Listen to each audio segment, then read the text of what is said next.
কাৰণ জীৱনত সত্য কথাটো চলি আছে আজিলৈকে কোনো মই বিজেপিত যেতিয়াৰ পৰা আছো কোনোদিন কোনো বেমানি কৰা নাই কাৰো পৰা এটকা খুজিব নাই আজিলৈকে এনে সাধাৰণ এখন 10,000 টকাৰ কাৰণে মই পেইড ইউজ কৰিম শুনি আৰু নিজৰে মোৰ বেয়া লাগিছে এইটো নিজ ওলাইছে কিন্তু আমি চালো সেইটো পেইডখন মোৰ যিখন পেইড আছে মোৰ সেই পেইডখন তলখিনি লগত এই পেইডখন তলখিনি নিমিলে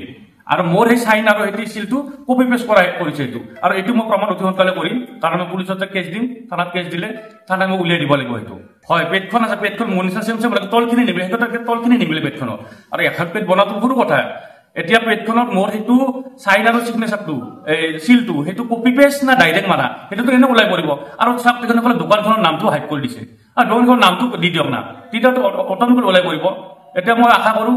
মই যেতিয়া কেছ কৰি মোক নিজৰ দোকানখনৰ নামটো দিব লাগিব যিটো চেনেলত বজাইছে নিউজটো তেতিয়া সকলো ওলাই পৰিব গোটেইখিনি আৰু হ'ব যে এইটো মোৰ অৰিজিনেল চাইন না কপি পেষ্ট কৰা হৈছে তেতিয়া ৰাইজে গম পাব সকলো আৰু নিশ্চয় লগান কথা হয় মই আৰক্ষীৰ ওচৰত যাম এতিয়া যামেই মই এটা মই চেনেলৰ ওপৰত মই এটা কেছ কৰিম এইটো যিহেতু তেখেতে ক'লে এটা ফেক নিউজ বজাইছে তাৰ কাৰণে মই নিশ্চয় মই কৰিম